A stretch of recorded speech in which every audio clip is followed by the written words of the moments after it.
La última nube de polvo se alejaba por el camino de terracería mientras Socorro Mendoza, con sus 62 años a cuestas, permanecía inmóvil frente a la puerta de madera carcomida. El motor de la camioneta de Rodrigo ya no se escuchaba. Solo quedaba el silencio aplastante del desierto y el chirrido de la veleta oxidada sobre el techo de lámina. Su hijo no había volteado atrás ni una sola vez. Era mediodía de julio y el sol caía como plomo derretido sobre la ranchería de San Isidro, Durango.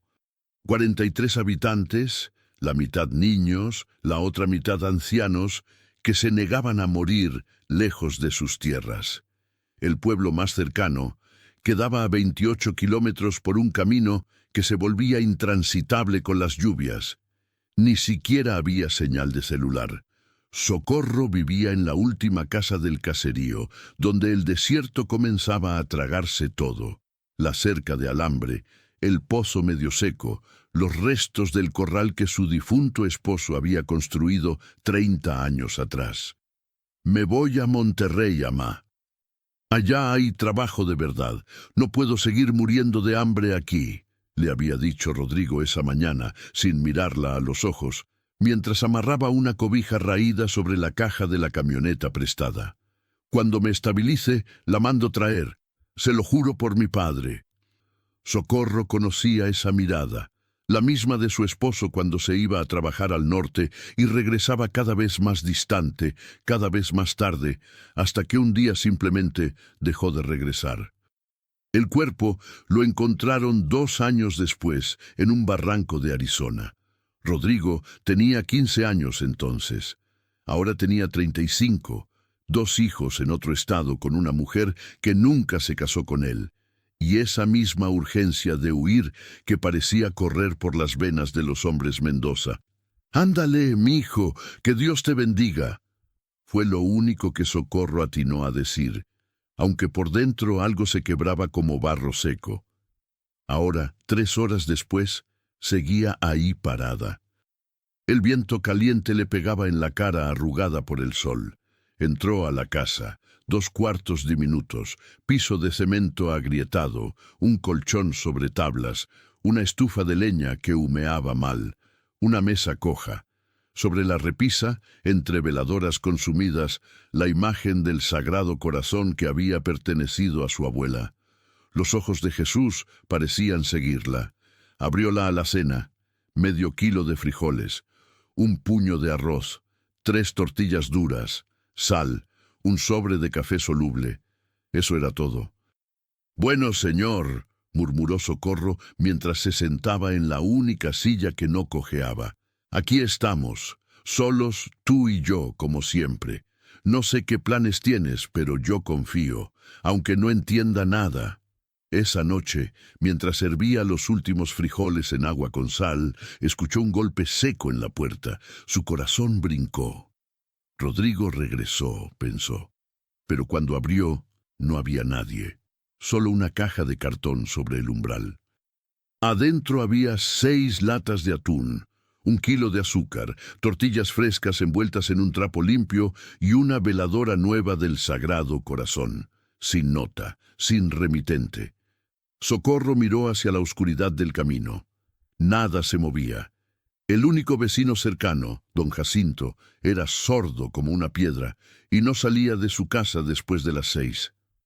«Gracias, señor», susurró, abrazando la caja contra su pecho. «Ya sé que no me has olvidado». No podía imaginar que esa caja era solo el comienzo. Que en 28 días su vida daría un giro tan imposible que la gente del pueblo hablaría de ello durante generaciones. Que su fe, esa fe que la había sostenido durante sequías, viudez y abandono, estaba a punto de ser probada de maneras que ningún ser humano debería soportar, y que al final, cuando todo pareciera perdido para siempre, la verdad sobre quién dejaba esas cajas y por qué su hijo la había abandonado realmente, la haría caer de rodillas llorando, pero no de dolor, sino de una gratitud tan profunda que apenas cabía en su cuerpo cansado. palabra sagrada. Si esta historia ya tocó algo en tu corazón, escribe FE en los comentarios y suscríbete para descubrir qué misterio escondía ese primer regalo. Lo que Socorro está por vivir cambiará tu forma de ver el abandono para siempre. Los días en San Isidro transcurrían idénticos. Sol brutal desde las 6 de la mañana, aire quieto hasta las 4 de la tarde, y luego ese viento que traía el olor a creosota del desierto. Socorro había aprendido a medir el tiempo no por el reloj, que se había detenido hacía meses, sino por la intensidad de la luz contra las paredes de adobe. La caja misteriosa le había dado un respiro de 4 días. Comía poco, una tortilla con atún por la mañana, frijoles aguados por la noche. El azúcar la guardaba como tesoro, mezclando apenas una cucharadita con agua caliente cuando el cuerpo le pedía algo dulce. La veladora nueva ardía cada noche frente al Sagrado Corazón. Señor, no sé quién mandó esa ayuda, pero bendícelo. Y a Rodrigo también, donde quiera que esté. Aunque me haya dejado, sigue siendo mi hijo. No había rencor en su voz. Socorro había aprendido hacía mucho que el rencor era un lujo que los pobres no podían costear. Pesaba demasiado. Ocupaba espacio que necesitaban la esperanza y la fe. El 5.º día, después de la partida de Rodrigo, Socorro caminó hasta el pozo comunitario con 2 cubetas de plástico. El agua había bajado. Don Jacinto, el vecino sordo, estaba ahí haciendo señas con las manos a doña Lupita, la única que entendía su lenguaje inventado. Dice que vio a un hombre extraño rondando tu casa hace 2 noches, tradujo Lupita, una mujer flaca como un carrizo que olía permanentemente a jabón de barra. Dice que iba vestido raro, como de ciudad pero todo sucio, que traía una mochila grande. Socorro sintió un escalofrío que no tenía nada que ver con el calor. ¿Qué hacía? Don Jacinto movió las manos con urgencia. Lupita frunció el ceño. Dice que dejó algo en tu puerta y que cuando se iba, se cayó. Como que se tropezó y que tardó mucho en levantarse como si le doliera algo. ¿Vieron su cara? Ambos negaron. Había sido muy noche, casi las 11. La única luz en San Isidro era la luna y las estrellas. Don Jacinto solo lo había visto porque sufría de insomnio y pasaba las noches sentado en su portal fumando cigarros de hoja.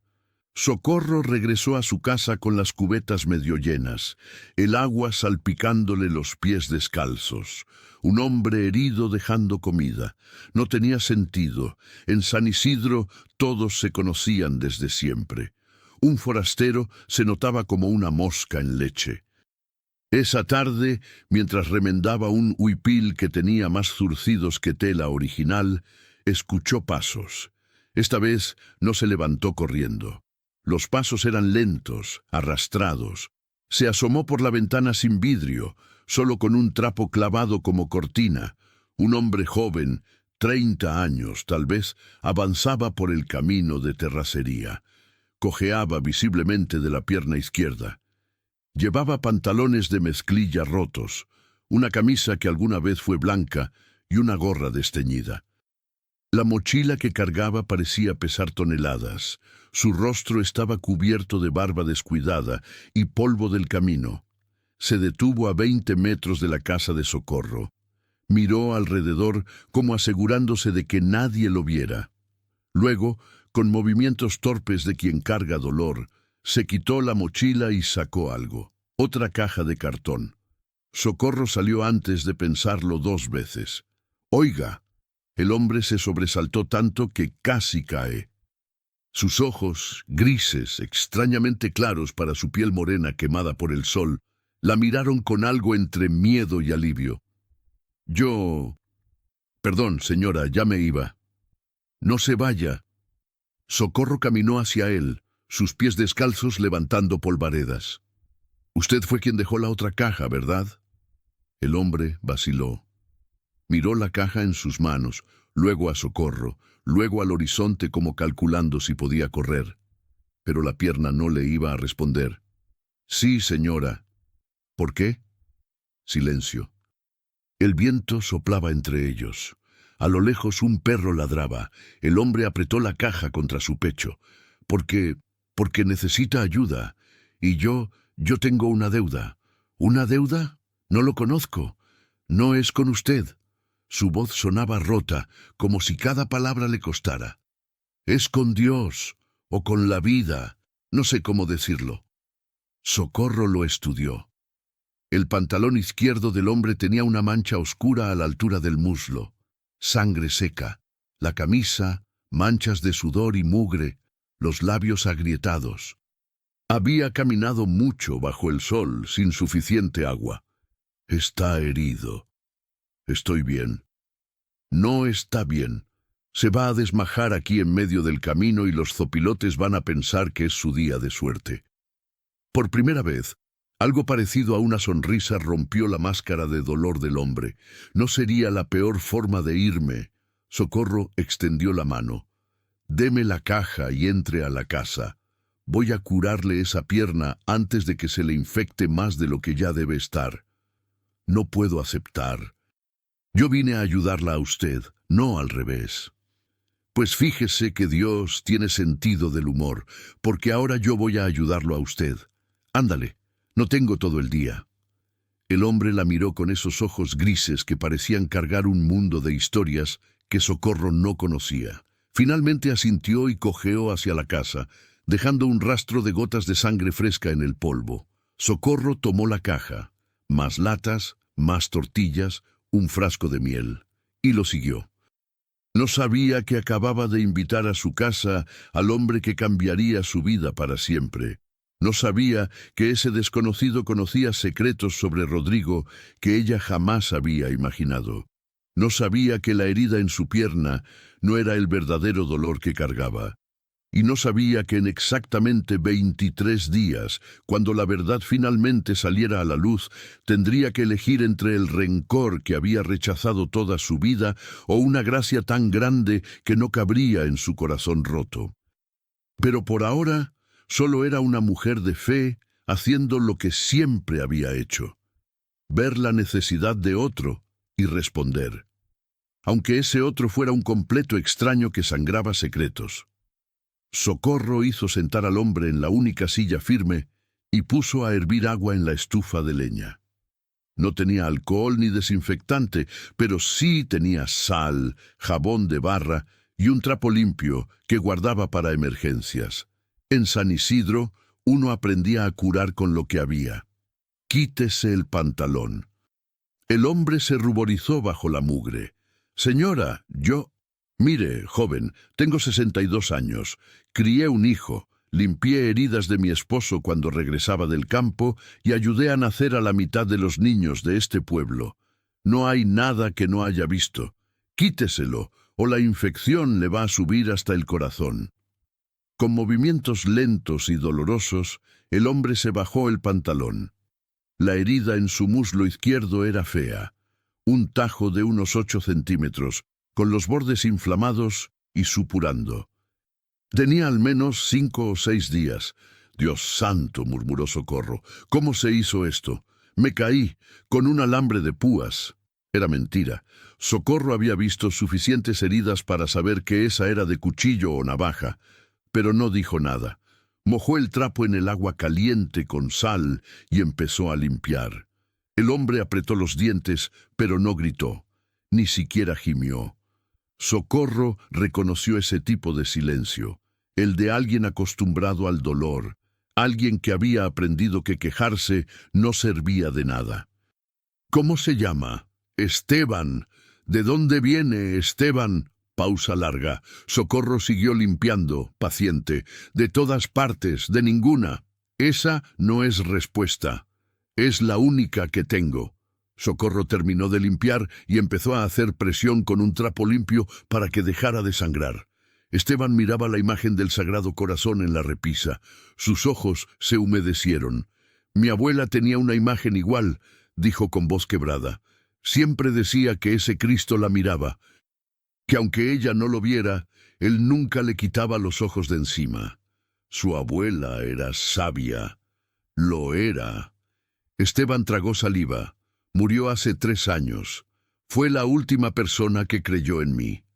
Socorro amarró el trapo alrededor del muslo con firmeza. Se sentó en el suelo, porque no había otra silla, y lo miró directo a los ojos. ¿Por qué me está ayudando, Esteban? La verdad. El hombre cerró los ojos. Cuando los abrió, había lágrimas corriendo por su cara sucia. Porque alguien me ayudó a mí cuando no lo merecía, y antes de morir me hizo prometerle algo. ¿Qué le hizo prometer? Que si algún día podía, ayudaría a alguien más, sin esperar nada a cambio, que pagaría la deuda para adelante, no para atrás. Socorro sintió algo moverse en su pecho, un reconocimiento, una conexión. ¿Quién era esa persona? Esteban la miró con una intensidad que dolía. Su esposo, don Aurelio Mendoza. El mundo se detuvo. El crepitar de la leña en la estufa. El viento afuera, los latidos de su propio corazón. Todo se congeló. ¿Mi Aurelio? Sí, señora. Yo lo conocí en Arizona, hace 8 años. Yo tenía 23 y estaba metido en cosas malas, muy malas. Corría droga para un cártel. Una noche me agarraron unos tipos de otra banda. Me iban a matar. Don Aurelio pasaba por ahí, volviendo del trabajo en una construcción. Vio lo que estaba pasando y... no sé de dónde sacó el valor, pero se metió. Les gritó que dejaran al chamaco, que todos merecíamos una segunda oportunidad. Socorro no podía respirar. Se pelearon. Uno de ellos traía navaja. Don Aurelio me empujó y... él recibió la puñalada que era para mí. No. Sí, señora. Él murió salvándome.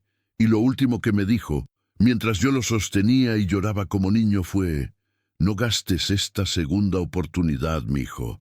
Prométeme que vas a vivir bien, que vas a ayudar a alguien más algún día. Prométemelo. Esteban sollozaba abiertamente ahora, las palabras saliendo entre espasmos. Yo se lo prometí, y luego me fui. Los de la banda me buscaban. No pude ni ir al funeral, no pude ni decirle a nadie lo que había pasado. La policía no investigó nada porque era otro mojado muerto, ¿sabe? Así nos llamaban. Socorro se había llevado las manos a la boca. Las lágrimas corrían silenciosas por su rostro. Durante 8 años traté de cumplir esa promesa. Dejé el cártel. Me fui al norte, luego al sur. Trabajé en lo que pude, pero siempre algo malo pasaba, siempre terminaba en problemas. Hace 3 semanas, en Torreón, me metí en una pelea defendiendo a un niño. Me dieron esto. Señaló la herida. Y mientras sangraba en un callejón pensé, me voy a morir sin cumplir mi promesa. Se limpió la cara con el dorso de la mano. Entonces me acordé que don Aurelio me había contado de San Isidro, de su esposa Socorro, de su hijo Rodrigo. Me había enseñado una foto una vez, y pensé, si voy a morir, que sea intentando pagar aunque sea un pedacito de esa deuda.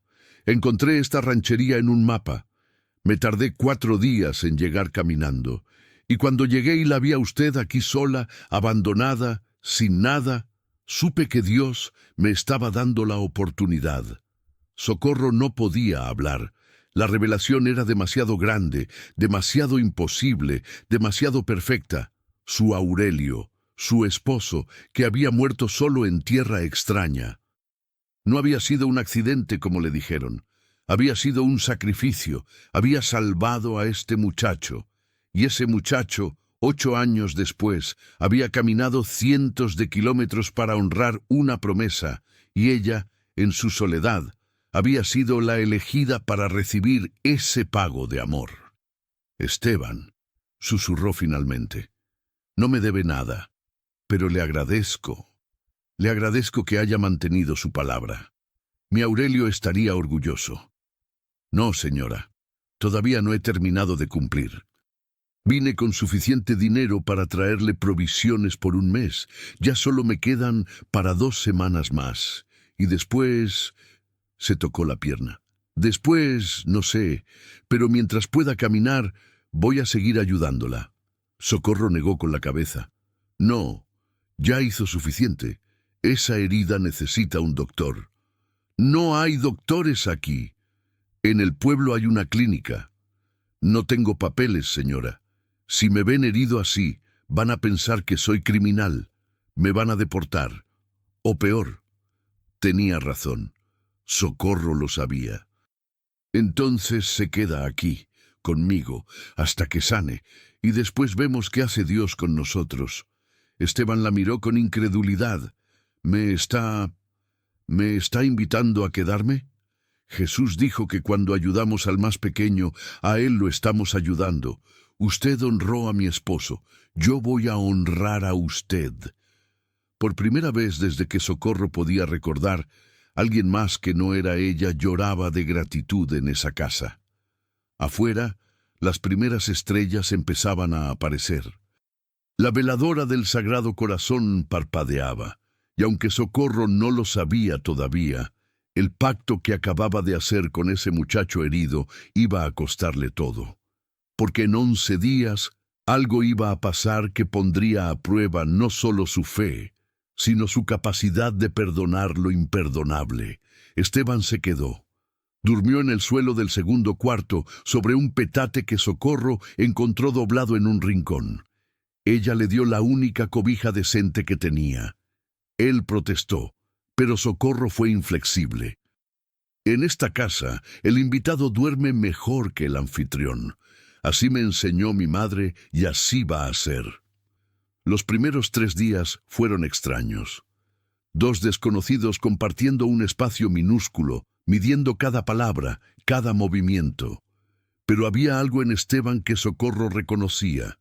La humildad genuina del que ha caído tan bajo que ya no tiene máscaras que ponerse. Él insistía en ayudar con todo. Cojeando y haciendo muecas de dolor, traía agua del pozo, juntaba leña, barría el piso de tierra del patio. Socorro lo regañaba, pero en el fondo agradecía la compañía. Después de 8 días de soledad absoluta, tener a alguien con quien compartir el café aguado de la mañana era un regalo. ¿Por qué nunca se volvió a casar, doña Socorro?, preguntó Esteban una tarde mientras ella remendaba su pantalón rasgado. Porque solo hay un Aurelio Mendoza en este mundo, y ese ya fue mío. No voy a conformarme con menos. Esteban sonrió. Era la primera sonrisa real que Socorro le veía. Don Aurelio hablaba de usted como si fuera una reina. Decía que era la mujer más fuerte que había conocido, que aguantaba todo sin quebrarse. Socorro se quedó quieta, la aguja a medio aire. Fuerte. Lloro todas las noches, muchacho. Me quiebro a diario. Lo que pasa es que al otro día me vuelvo a levantar. Eso no es fuerza, es necedad. O fe, a veces no sé cuál. Es las 2 cosas, dijo Esteban en voz baja. Por eso Dios la escogió. ¿Escogió para qué? Pero Esteban no respondió. Tenía esa mirada perdida que Socorro ya empezaba a reconocer. La mirada de alguien que sabe cosas que no puede o no debe decir todavía.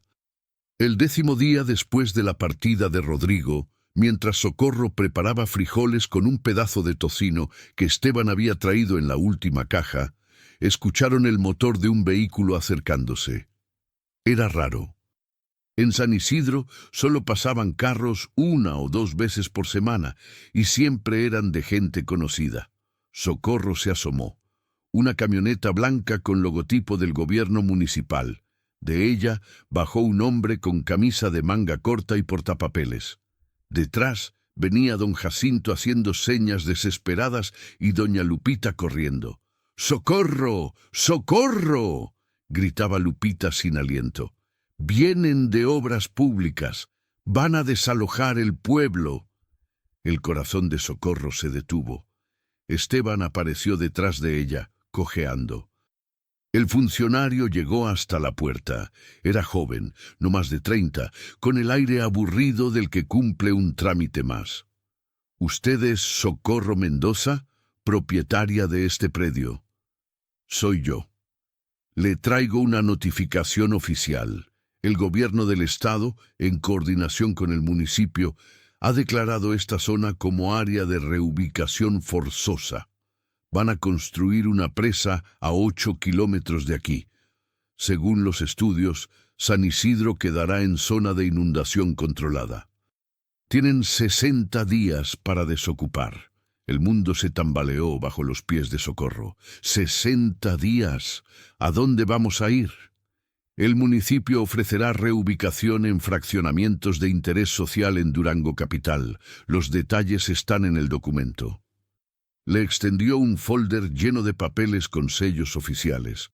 Yo no puedo irme a la capital. No conozco a nadie allá. Mi vida está aquí. Señora, la decisión ya está tomada. Es por el bien común. La presa traerá agua y desarrollo para miles de personas. Lo lamento, pero no hay apelación. Doña Lupita lloraba abiertamente. Don Jacinto movía las manos con furia, maldiciendo en su lenguaje mudo. ¿Y si no nos vamos?, preguntó Esteban desde atrás. El funcionario lo miró con sospecha. ¿Usted quién es? Un amigo de la familia. Pues dígale a su amiga que si no desocupan en 60 días, la fuerza pública vendrá a sacarlos. La ley es la ley. Se subió a su camioneta y se fue, dejando una nube de polvo y desesperación. Socorro se sentó en el suelo, el folder cayendo de sus manos. Toda su vida estaba en esa casa. Los recuerdos de Aurelio, el lugar donde nació Rodrigo, las paredes que habían visto sus lágrimas y sus alegrías. «No puede ser», susurraba. «Dios mío, ¿por qué? ¿Por qué ahora? Primero Rodrigo me deja. Ahora me quitan mi hogar. ¿Qué más quieres de mí?» Esteban se arrodilló junto a ella. Su rostro estaba pálido. «Doña Socorro, yo tengo que confesarle algo». Algo en su tono hizo que Socorro levantara la vista. «¿Qué cosa?» Yo sabía de la presa». El silencio que siguió fue peor que un grito. «¿Qué?» Cuando venía para acá, en el último pueblo, escuché a unos trabajadores hablando del proyecto. Dijeron que iban a desalojar San Isidro. Yo sabía que esto iba a pasar». Socorro lo miró como si lo viera por primera vez. Como si fuera un extraño. Peor que un extraño. Un traidor. «Sabías y no me dijiste. Yo pensé que si le ayudaba antes de que pasara, cuando llegara el momento usted tendría algo de dinero guardado, pero el dinero se me acabó más rápido de lo que creí, y la herida me retrasó. Yo iba a decirle, se lo juro, pero nada». Socorro se puso de pie, la voz temblando de rabia y dolor. «Me mentiste, como todos, como Rodrigo, como todos los hombres que he conocido». «¡Ah, no es así! Yo quería protegerla. Protegerme se hace con la verdad, no con mentiras». Las lágrimas corrían por el rostro de ambos. «Váyase», dijo Socorro con voz quebrada. «Váyase de mi casa, ahora. Doña Socorro, por favor». «¡Que se vaya! ¡No quiero volver a verlo!». Esteban retrocedió como si lo hubieran abofeteado. Tomó su mochila del cuarto, metió sus pocas cosas, cojeó hasta la puerta. Se detuvo en el umbral. «Lo siento, de verdad lo siento, y hay algo más que debes saber. Sobre Rodrigo, sobre por qué se fue realmente. No quiero saber nada. Él no la abandonó porque sí. Él... ¡Fuera!». Esteban salió al sol abrasador. Socorro cerró la puerta de un golpe y se dejó caer contra ella, sollozando. Afuera, Esteban caminaba por el camino de terracería, arrastrando la pierna herida, cargando no solo su mochila, sino el peso de secretos que Socorro necesitaba saber. Secretos sobre Rodrigo, secretos sobre por qué el muchacho había huido realmente de San Isidro. Secretos que, si Socorro los supiera en ese momento, convertirían su rabia en terror, porque Rodrigo no se había ido a buscar trabajo, se había ido a pagar una deuda de sangre que no era suya, y en exactamente 18 días, cuando Socorro descubriera toda la verdad, tendría que elegir entre salvar su casa o salvar a su hijo. Pero no podría salvar ambos. Socorro no salió de su casa en 2 días. No comía, apenas bebía agua. Se la pasaba sentada en el suelo mirando la imagen del Sagrado Corazón, esperando respuestas que no llegaban. Para esto me mantuviste viva, Señor, para quitarme todo. Primero mi esposo, luego mi hijo, ahora mi hogar. ¿Qué más quieres? ¿Mi vida? Tómala. Ya no sé para qué sirve. La veladora se consumió. Socorro no encendió otra. El tercer día, doña Lupita tocó a la puerta con un plato de arroz y tortillas. Socorro, ábreme, sé que estás ahí. No puedes morirte de hambre. Eso no es fe, eso es necedad. Socorro abrió. Lupita casi gritó al verla, ojerosa, desgreñada, los labios partidos. ¡Ay, mujer, no puedes ponerte así! ¿Por qué no?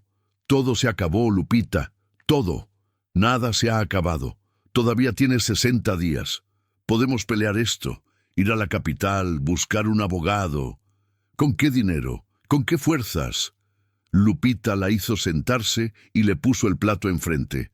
Come, y luego me vas a escuchar. Socorro comió, porque era más fácil obedecer que discutir. El arroz sabía a serrín, pero su cuerpo lo agradeció. ¿Ese muchacho que estaba contigo era tu sobrino?, preguntó Lupita. No, era nadie, un mentiroso. Don Jacinto dice que lo vio irse cojeando por el camino, que se veía muy mal, que cayó 2 veces antes de llegar a la curva. Algo se retorció en el pecho de Socorro. Culpa, pero la empujó hacia abajo. No es mi problema. ¿No? Lupita la miró con esos ojos que habían visto demasiado. Mira, yo no sé qué pasó entre ustedes, pero ese muchacho te estaba ayudando, y tú lo corriste. Eso no se parece a la Socorro que conozco. Me mintió Lupita, me ocultó que sabía de la presa. ¿Y qué? ¿Acaso si te lo hubiera dicho hace 2 semanas, habrías podido hacer algo diferente? El resultado hubiera sido el mismo, pero en lugar de estar aquí con provisiones y compañía, habrías estado aquí sola, muriendo de hambre y de angustia por anticipado. Socorro no tenía respuesta para eso. Además, continuó Lupita, ese muchacho tenía ojos de buena persona, ojos tristes pero buenos, y dicen que antes de irse le preguntó a don Jacinto por el camino más rápido a Monterrey. El corazón de Socorro brincó. ¿A Monterrey? Ah. Don Jacinto dice que le escribió la dirección en un papel, que el muchacho preguntó específicamente por cómo llegar a las colonias del norte. ¿No es ahí donde se fue tu Rodrigo? Socorro se quedó helada. Esteban había dicho que tenía algo que decirle sobre Rodrigo, algo importante, y ahora iba hacia Monterrey, herido, sin dinero, persiguiendo... ¿Qué? Lupita, necesito que me hagas un favor. ¿Cuál? Préstame tu celular. Necesito intentar llamar a Rodrigo. Lupita sacó su teléfono viejo. En San Isidro no había señal. Pero si caminabas 2 kilómetros hacia el cerro, a veces agarrabas una rayita. Socorro caminó bajo el sol, hasta el punto donde la señal aparecía. Marcó el número de Rodrigo con manos temblorosas. Sonó 5 veces. Nadie contestó. Dejó un mensaje. Rodrigo, soy tu mamá. Mijo, necesito que me llames. Por favor, es urgente. Hay cosas que necesito saber. Llámame a este número. Nada. Esperó 1 hora en el cerro, rogando que sonara. El sol le quemaba la piel. El teléfono permaneció mudo. Cuando regresó a casa, encontró algo en su puerta. Un sobre de papel manila. Adentro había billetes, 3,000 pesos. Y una nota escrita con letra temblorosa. Doña Socorro, este es todo el dinero que me queda. Úselo para lo que necesite. Yo me voy a Monterrey porque le debo una última verdad. Su hijo no la abandonó. La está protegiendo y yo voy a asegurarme de que él pueda regresar a casa. Si Dios quiere, nos volveremos a ver. Si no, sepa que conocerla fue el último regalo que la vida me dio. Esteban. Socorro leyó la nota 3 veces. Cada palabra era un puñetazo. La está protegiendo. ¿Y de qué? Esa noche, Socorro encendió una veladora nueva. Se arrodilló frente al Sagrado Corazón y rezó como nunca había rezado. Señor, perdóname por dudar, perdóname por correr a ese muchacho. No sé qué está pasando, pero siento que algo terrible está por suceder. Protege a Rodrigo, protege a Esteban y ayúdame a entender. Por favor. Los días siguientes fueron tortura. Socorro no podía dormir. No podía comer. Los 3,000 pesos estaban sobre la mesa, intocables, como evidencia de su propia crueldad. Doña Lupita traía noticias fragmentadas. Que el muchacho había conseguido un aventón en un camión de carga. Que iba muy mal de la pierna. Que alguien en el pueblo vecino lo vio durmiendo en una parada de autobús, temblando de fiebre. El día 14, Socorro tomó una decisión. Con 2,000 de los 3,000 pesos, tomó el autobús al pueblo más cercano. Ahí preguntó en la estación si alguien había visto a un muchacho joven, herido, con mochila, preguntando por Monterrey. El despachador se acordaba. Sí, señora, estuvo aquí hace 3 días. Se veía muy enfermo. Le vendí un boleto a Monterrey, pero solo le alcanzó hasta Saltillo. Dijo que de ahí se las arreglaría. ¿Dijo algo más? ¿Mencionó a dónde iba específicamente? El hombre pensó. Sí, preguntó por la colonia Independencia. Dijo que tenía que encontrar a alguien llamado Rodrigo Mendoza, que tenía que advertirle de algo. El terror inundó a Socorro. ¿Advertirle de qué? No dijo, pero se veía desesperado, como si fuera vida o muerte. Socorro regresó a San Isidro en estado de shock. Esa noche, cuando finalmente logró dormirse del puro agotamiento, tuvo una pesadilla. Veía a Esteban caminando por calles oscuras, cojeando, sangrando. Veía a Rodrigo en una casa desconocida, mirando por la ventana con miedo. Y veía sombras acercándose, sombras con navajas. Sombras que olían a muerte. Despertó gritando. Afuera, un perro aullaba a la luna. Y en Monterrey, a 500 kilómetros de distancia, Esteban acababa de encontrar la dirección de Rodrigo. Lo que estaba por descubrir iba a cambiar todo. Porque Rodrigo no estaba trabajando en Monterrey. Estaba escondiéndose. De hombres que buscaban cobrar una deuda que el padre de Socorro, el abuelo de Rodrigo, había dejado 30 años atrás. Una deuda de sangre que ahora reclamaban del nieto.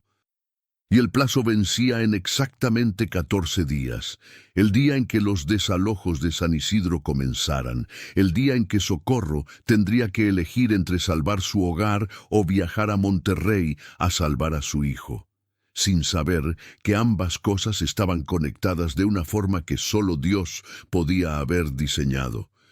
Socorro no esperó al día siguiente. A las 5 de la mañana ya estaba en la parada del autobús con los 1,000 pesos restantes, una bolsa con 2 mudas de ropa y el rosario de su abuela. Le había dejado la casa a cargo de doña Lupita. No sé cuándo vuelvo, o si vuelvo, pero si pasa algo, que sea lo que Dios quiera. El viaje a Monterrey duró 13 horas. 13 horas en un autobús destartalado, con el cuerpo dolorido y la mente corriendo en círculos. Socorro rezaba el rosario una y otra vez, las cuentas gastadas deslizándose entre sus dedos. Llegó a la central de Monterrey cuando el sol ya se había puesto. La ciudad la golpeó como una pared, ruido, luces, gente corriendo por todas partes. Socorro no había salido de San Isidro en 8 años. El mundo le parecía hostil y demasiado rápido. Preguntó cómo llegar a la colonia Independencia. Un policía le indicó qué camión tomar. Le costó otros 50 pesos. Cuando finalmente llegó, ya eran pasadas las 10 de la noche. La colonia era de casas pequeñas, bardas de bloc sin pintar, perros callejeros y tienditas de esquina con rejas. Socorro caminó por calles mal iluminadas con la bolsa apretada contra el pecho buscando no sabía qué. No tenía dirección. No tenía teléfono de Rodrigo. Solo tenía fe y desesperación. Señor, guíame. Yo no puedo sola. Pasó junto a un grupo de muchachos en una esquina. Bajó la mirada. Siguió caminando. De pronto, una voz. «¿Anda perdida, señora?» Socorro volteó. Un hombre mayor, 60 y tantos, la miraba desde el portal de una casa. Tenía cara amable, ojos cansados. «Busco a mi hijo. Rodrigo Mendoza. Me dijeron que vive por aquí». El hombre se puso tenso. «¿Usted es doña Socorro?» El corazón le dio un vuelco. «Sí. ¿Cómo sabe mi nombre?» «Pase, rápido». La urgencia en su voz no admitía dudas. Socorro entró. El hombre cerró la puerta con seguro. «Me llamo Vicente. Era compañero de trabajo de su hijo. Él me habló de usted. ¿Dónde está? ¿Está bien?» Vicente se pasó una mano por la cara. «Señora, su hijo está en problemas. Grandes problemas». «¿Qué clase de problemas?» Vicente suspiró y señaló la mesa. Socorro se sentó. Las piernas no la sostenían más. «Hace 2 meses su hijo vino a trabajar a una construcción donde yo soy velador. Buen muchacho, trabajador, pero se veía asustado, siempre mirando sobre su hombro. Un día lo encontré llorando en el cuarto de herramientas. Le pregunté qué pasaba. Al principio no quería decir nada, pero finalmente se quebró».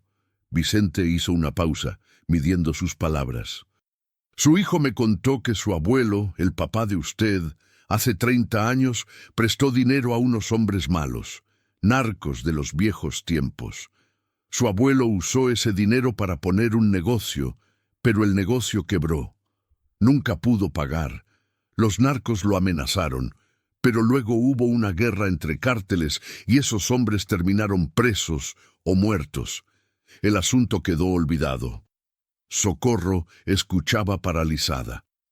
«Pero hace 4 meses el hijo de uno de esos narcos salió de prisión y empezó a buscar deudas viejas. Su nombre es Jacinto Reyes, un hombre sin alma, señora, y decidió que la deuda de su papá ahora la tiene que pagar la familia, con intereses de 30 años. ¿Cuánto? 200,000 pesos. Socorro sintió que el mundo se inclinaba. «No tenemos esa cantidad, nunca la hemos tenido». Ellos lo saben. Por eso le dieron a Rodrigo 2 opciones: pagar o trabajar para ellos. Su hijo se negó a las 2. Entonces Jacinto le dijo que si no pagaba en 3 meses, iban a ir a San Isidro a cobrarse con su mamá. El terror puro inundó cada célula del cuerpo de Socorro. «Por eso se fue», susurró. «Para protegerme». Exacto. Pensó que si se venía acá, los mantendría ocupados buscándolo a él y no irían por usted. Ha estado escondiéndose, cambiando de dirección cada semana, trabajando donde puede. Pero ellos lo están buscando, y el plazo vence en 2 semanas. Socorro se llevó las manos a la cara. «¿Dónde está ahora? Necesito verlo». Vicente vaciló. «No sé. Hace 5 días dejó de venir al trabajo. Dejó de contestar el teléfono. Estoy preocupado». En ese momento tocaron a la puerta. 3 golpes secos. Vicente palideció. «¿Espera a alguien?», susurró Socorro. «No». Volvieron a tocar, más fuerte. «¡Vicente! ¡Abre! ¡Soy yo!». Era la voz de un hombre joven, débil, urgente. Vicente abrió. Esteban casi cayó al suelo. Estaba peor que cuando Socorro lo había visto por última vez. La cara cerosa, los labios morados, la pierna arrastrándose completamente rígida. «Esteban», gritó Socorro corriendo hacia él. El muchacho la vio como si fuera una aparición. «Doña Socorro, ¿qué hace aquí?» «Vine por mi hijo. Esteban, ¿qué pasó? Estás ardiendo en fiebre». Entre Vicente y Socorro lo ayudaron a sentarse. Esteban tosía. Cada respiración sonaba como papel rasgándose. Encontré a Rodrigo, dijo entre jadeos. Está escondido en un cuarto de azotea, en la colonia Mitras, pero doña Socorro, hay algo más, algo peor. ¿Qué cosa? Esteban la miró con ojos vidriosos. Jacinto Reyes sabe que usted vino. Tiene gente en la central de autobuses. Lo saben todo. Y cambiaron el trato. ¿Cómo que cambiaron el trato? Ahora dicen que la única forma de saldar la deuda es que Rodrigo trabaje para ellos. 2 años. Y si se niega, van a matar a su mamá. A usted, delante de él. El silencio que siguió era como el fin del mundo. ¿Cuándo? Preguntó Socorro con voz hueca. Mañana, al mediodía, le dieron una dirección. Tiene que presentarse ahí con Rodrigo. Los dos, o mandan gente a buscarlos. Vicente maldijo en voz baja. Esto es una trampa. Si van, los van a matar a ambos. O peor, van a obligar al muchacho a trabajar y a usted la van a usar como garantía. Tienen que huir esta misma noche. Pero Esteban negó con la cabeza. No pueden. Jacinto tiene ojos en todas las salidas, en autobuses, carreteras, estaciones. Si intentan huir, los van a cazar. Socorro miró a esos 2 hombres, uno viejo y cansado, otro joven y muriendo, 2 extraños que se habían jugado todo por su familia. Y en ese momento algo se encendió dentro de ella. No era miedo, no era desesperación, era claridad. Entonces vamos a hacer algo que ellos no esperan, dijo con voz firme. ¿Qué cosa, señora?, preguntó Vicente. Socorro se puso de pie. Sacó su rosario. Vamos a enfrentarlos, pero no solos, con el único que puede vencer al mal. Los 2 hombres la miraron sin entender. Mañana vamos a esa cita, Rodrigo y yo, pero vamos a llegar con la verdad. Y vamos a dejar que Dios haga lo que tiene que hacer. Doña Socorro, eso es un suicidio. No, dijo ella con esa certeza que solo da la fe absoluta. Eso es obediencia. Rodrigo huyó para protegerme. Esteban casi murió para advertirnos.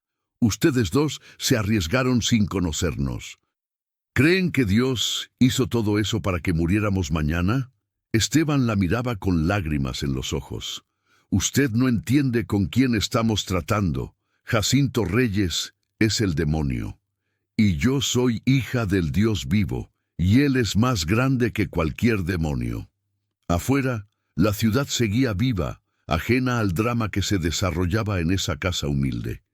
Y en algún lugar de Monterrey, Rodrigo estaba arrodillado en un cuarto oscuro, rogando por un milagro que no sabía que ya venía en camino. En forma de una madre de 62 años, con un rosario en la mano y fe de acero en el corazón.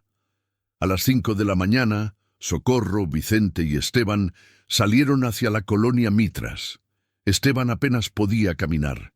Vicente los sostenía del brazo. Socorro iba adelante, el rosario enrollado en su mano derecha, rezando en silencio. La dirección que Esteban había conseguido los llevó a un edificio de departamentos a medio construir. Subieron escaleras de concreto sin barandal hasta la azotea. Ahí, en un cuarto improvisado con láminas y madera, encontraron a Rodrigo. Estaba sentado en el suelo, la espalda contra la pared, la mirada perdida. Cuando vio a su madre, se puso de pie de un salto. «¡Mamá! ¿Qué hace aquí? ¡No debió venir!». Socorro caminó hacia él y lo abofeteó. Fuerte. Rodrigo se llevó la mano a la mejilla, atónito. «Eso es por irte sin decirme la verdad», dijo Socorro. Y luego lo abrazó con una fuerza que no sabía que tenía. «Y esto es porque te amo más que a mi vida». Rodrigo se quebró. Lloró como no lo había hecho desde niño, aferrado a su madre. «Lo siento, mamá. Lo siento tanto. Yo solo quería protegerla. No quería que supiera de esta porquería. Usted no se merece esto. Ninguno se lo merece, mijo. Pero aquí estamos, y lo vamos a enfrentar juntos. Juntos. Mamá, no entiende. Estos hombres no tienen alma. La van a matar solo por diversión. Entonces que me maten, pero no voy a dejar que vendas tu vida por la mía. Eso no. Esteban se dejó caer contra la pared, respirando con dificultad. Doña Socorro, tiene razón, Rodrigo. Yo he vivido entre esa gente. La única forma de vencerlos es no tenerles miedo. En el momento en que te ven quebrado, ya perdiste. Rodrigo miró a Esteban, luego a Vicente. ¿Quiénes son ustedes? ¿Por qué arriesgan su vida por nosotros? Porque tu papá salvó la mía, dijo Esteban. Y tu mamá me salvó cuando yo estaba muriendo. A veces las deudas no se pagan con dinero, se pagan con lealtad. Y yo, dijo Vicente, ya estoy viejo, ya viví. Si me toca morir ayudando a que una madre salve a su hijo, pues qué mejor forma de irme. Socorro miró a los tres hombres. Su hijo, asustado pero valiente. Esteban, enfermo pero inquebrantable. Vicente, cansado pero leal. Y supo que no estaba sola. La cita es a mediodía, dijo. ¿Dónde? Rodrigo sacó un papel arrugado. En un terreno baldío al norte de la ciudad. Allá no hay nada, ni testigos, ni cámaras, ni ayuda. Perfecto para lo que tengo en mente, dijo Socorro. ¿Qué tiene en mente, señora?, preguntó Vicente. Socorro sonrió. Era una sonrisa extraña, mezcla de paz y determinación. Vamos a llegar temprano, vamos a preparar el terreno, y vamos a hacer algo que esos hombres nunca esperarían. ¿Qué cosa? Vamos a rezar. Los tres hombres la miraron como si hubiera perdido la razón. Doña Socorro, dijo Esteban con gentileza, no sé si el rosario va a detener las balas. No tiene que detenerlas. Solo tiene que recordarnos que hay alguien más grande en esta batalla. Ustedes confíen en mí. ¿Sí? Había algo en su voz, en su mirada, que no admitía discusión. Los tres asintieron. A las 11 de la mañana llegaron al terreno baldío. Era exactamente como Rodrigo había dicho, un descampado rodeado de fábricas abandonadas, basura, maleza seca. El sol pegaba sin misericordia.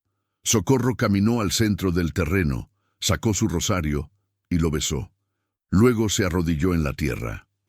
Vengan, arrodíllense conmigo. Mamá, Rodrigo, arrodíllate. Los cuatro se arrodillaron formando un círculo pequeño. Socorro empezó a rezar en voz alta. El Padre Nuestro, el Ave María. Las palabras salían firmes, claras, sin temblor. A las 12 en punto, escucharon motores. 3 camionetas negras con vidrios polarizados entraron al terreno levantando polvo. Se detuvieron a 20 metros. De la camioneta del centro bajó un hombre. 40 y tantos años, complexión fuerte, camisa blanca remangada, lentes oscuros. Traía una pistola en la cintura, visible como advertencia. Detrás de él bajaron otros 5 hombres, todos armados. Jacinto Reyes caminó hacia el grupo arrodillado. Se detuvo a 3 metros, los miró con expresión entre diversión y desprecio. ¿Qué tenemos aquí? ¿Una sesión de oración? Socorro levantó la vista. Sus ojos, sin miedo, se clavaron en los de Jacinto. Así es, estamos rezando por usted. Jacinto se quitó los lentes. Sus ojos eran fríos como hielo. ¿Por mí? ¡Qué considerada! ¿Sabe quién soy yo, abuelita? Sé que es un hombre perdido, un hombre que cree que el poder y el miedo son lo mismo, pero está equivocado.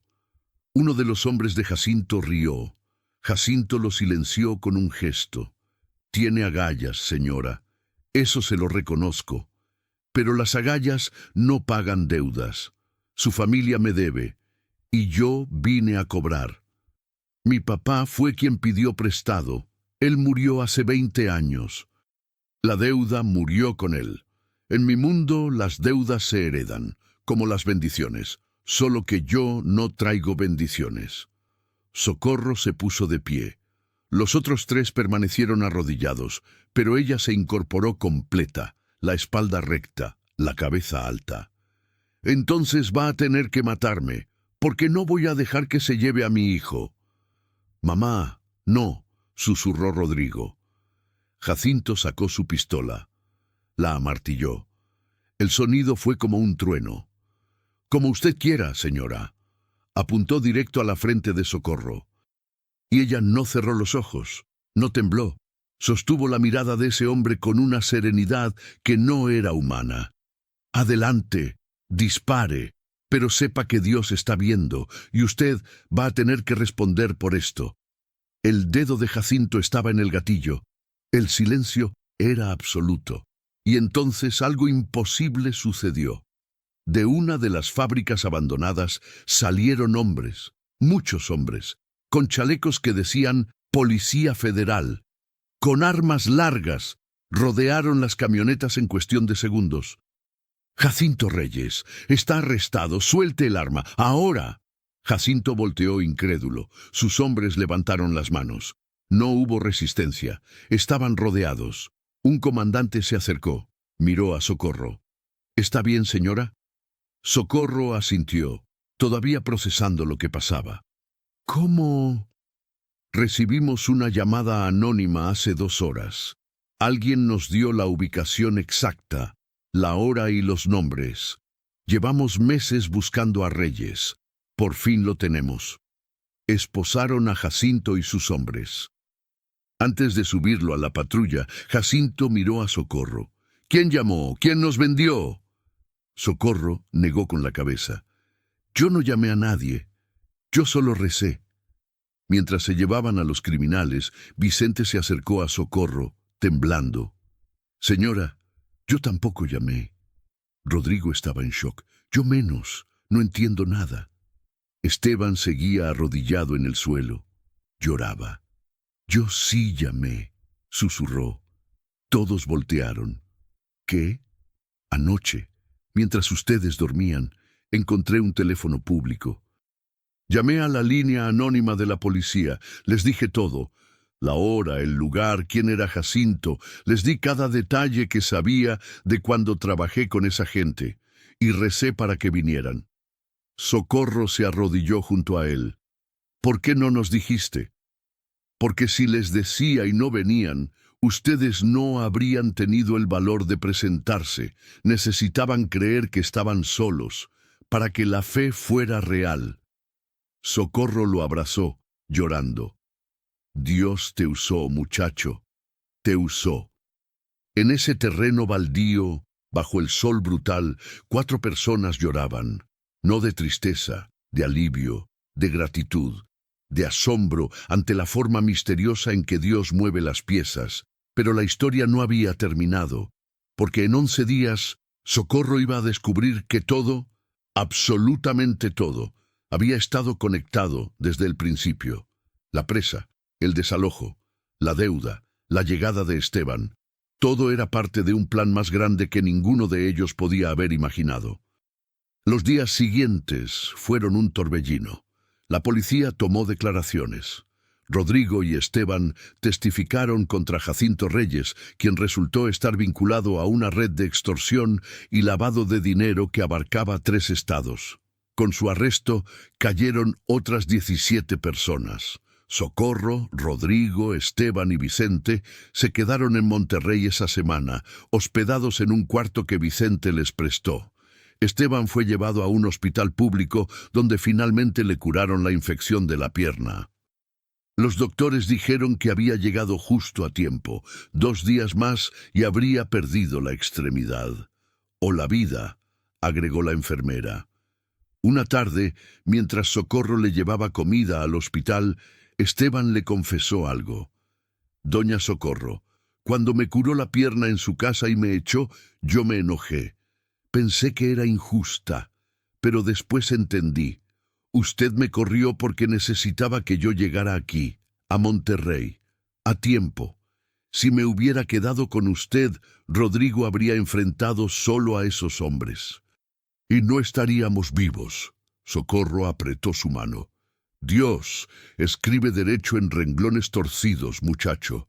A veces nos duele, pero siempre tiene sentido al final. Al octavo día, recibieron la noticia que cambiaría todo. Un abogado del gobierno estatal llegó al cuarto de Vicente. Traía documentos oficiales y una expresión seria. «Señora Socorro Mendoza, soy yo. Vengo de parte de la Secretaría de Desarrollo Agrario. Tengo información sobre el proyecto de la presa y el desalojo de San Isidro». El corazón de Socorro se detuvo. Con todo lo que había pasado, casi había olvidado que su hogar estaba a punto de ser destruido. «Dígame». El abogado se sentó y abrió una carpeta. «El proyecto de la presa ha sido cancelado». Silencio absoluto. ¿Cómo dice? Cancelado. Resulta que los estudios geológicos estaban manipulados. La empresa constructora que iba a hacer la presa tenía vínculos con Jacinto Reyes. Era un esquema para apropiarse de las tierras de San Isidro y alrededores, revenderlas a mineras ilegales y lavar dinero. Cuando cayó Reyes, todo salió a la luz. El gobernador ordenó una investigación. Hay gente de alto nivel involucrada. El escándalo es enorme. Rodrigo se llevó las manos a la cabeza. ¿Está diciendo que todo era una estafa? Exacto. No había necesidad real de una presa. Era puro pretexto. Las familias de San Isidro pueden quedarse en sus hogares. De hecho, el gobierno va a invertir en mejorar los servicios del pueblo, agua potable, electricidad, caminos, como compensación. Socorro se dejó caer en una silla. No podía procesar lo que escuchaba. Su casa está a salvo, señora. Y no solo eso. Como parte de la compensación por la angustia causada, cada familia afectada recibirá 50,000 pesos de indemnización. Vicente silbó suavemente. Dios santo. El abogado dejó los papeles sobre la mesa. Necesito que firme aquí. Y aquí, los recursos se depositarán en 30 días. Socorro firmó con mano temblorosa. Cuando el abogado se fue, se quedó mirando los documentos como si fueran un milagro impreso en papel oficial. «No lo entiendo», susurró. «¿Cómo es posible? Todo estaba perdido y ahora...» Esteban, que había sido dado de alta ese mismo día, entró cojeando con muletas. Traía una expresión extraña en el rostro.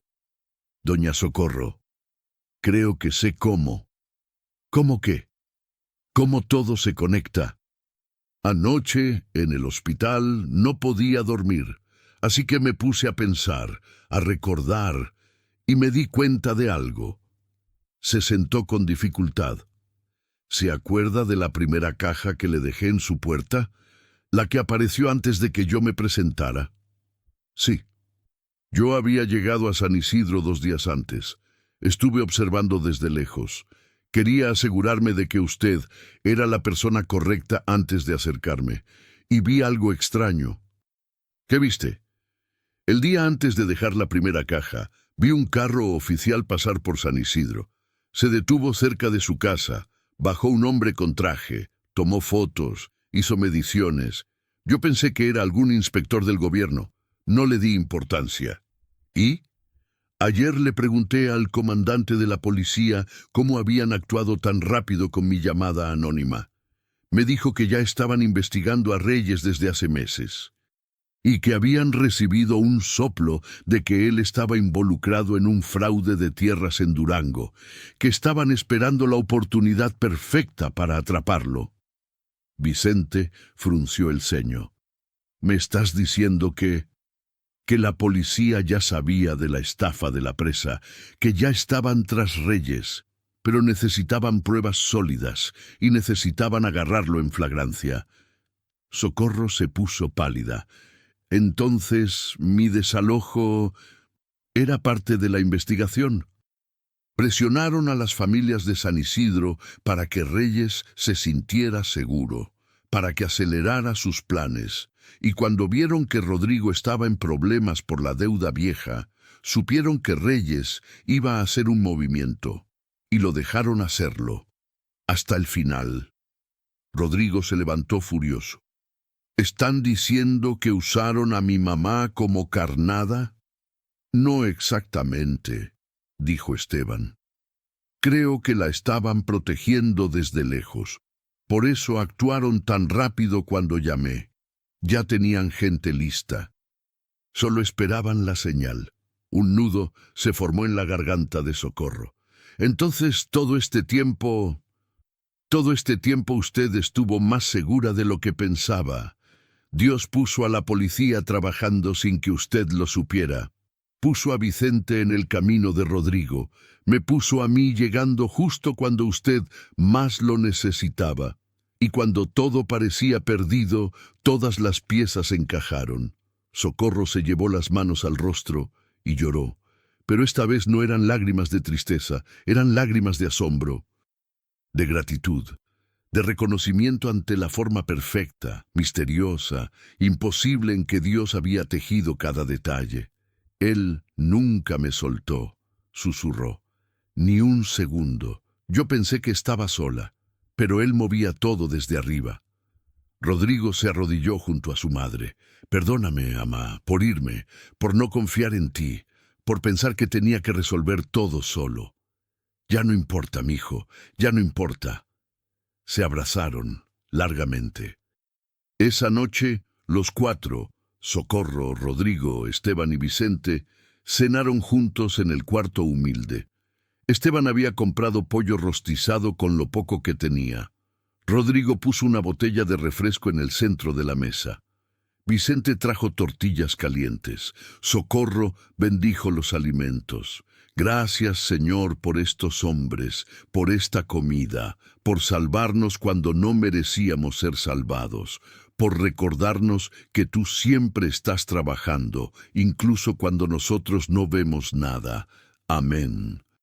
Amén, repitieron los tres. Comieron despacio, saboreando cada bocado. No porque la comida fuera extraordinaria, sino porque estaban vivos, juntos, a salvo. Afuera, Monterrey seguía con su ritmo frenético, pero adentro de ese cuarto, 4 personas habían encontrado algo que el mundo no podía dar. La paz que viene de saber que no estás solo, que tu vida tiene propósito, que tus luchas tienen sentido. Después de cenar, Esteban preguntó, ¿y ahora qué, doña Socorro? ¿Qué va a hacer con los 50,000 pesos? Socorro sonrió. Volver a San Isidro, arreglar la casa y vivir en paz lo que me queda de vida. ¿Y yo? Preguntó Rodrigo. ¿Puedo volver con usted? Esa casa es tu casa, mijo. Siempre lo fue. Siempre lo será. Rodrigo sonrió con lágrimas en los ojos. Esteban miró su plato, callado. ¿Y tú, muchacho? Preguntó Socorro. ¿Qué vas a hacer tú? Esteban levantó la vista. No sé. No tengo a dónde ir. No tengo familia. Socorro extendió su mano y tomó la de Esteban. Sí la tienes. Nosotros somos tu familia ahora. San Isidro tiene espacio para uno más. La cara de Esteban se descompuso. Lloró como niño, la frente apoyada en la mesa. No merezco esto, no merezco nada de esto. Ninguno merece la gracia de Dios, muchacho. Por eso se llama gracia. Vicente levantó su vaso de refresco. Por la familia que Dios arma con pedazos rotos. Los 4 chocaron vasos. Y en ese momento, en ese cuarto sencillo, Dios sonrió. Porque había tomado una madre abandonada, un hijo desesperado, un hombre perseguido por su pasado y un viejo que ya no esperaba nada de la vida. Y los había convertido en una familia. Pero la historia todavía tenía una última vuelta. Una revelación final que Socorro descubriría en exactamente 3 días. Una verdad que conectaría todo de forma tan perfecta que solo podía venir del cielo. 3 días después, Socorro, Rodrigo y Esteban tomaron el autobús de regreso a San Isidro.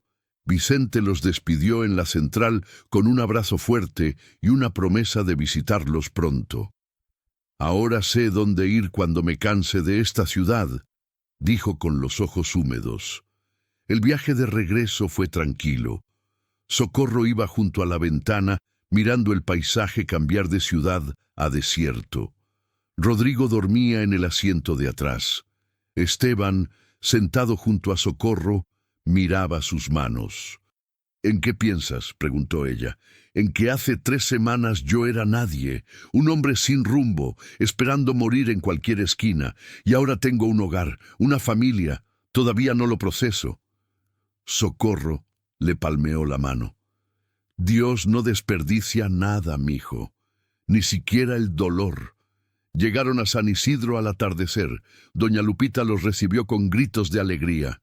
Don Jacinto agitaba las manos emocionado. Los pocos vecinos del pueblo salieron a abrazarlos. «Pensamos que los habíamos perdido», lloraba Lupita. «Cuando nos enteramos por las noticias de lo del narcotraficante, casi me da un infarto».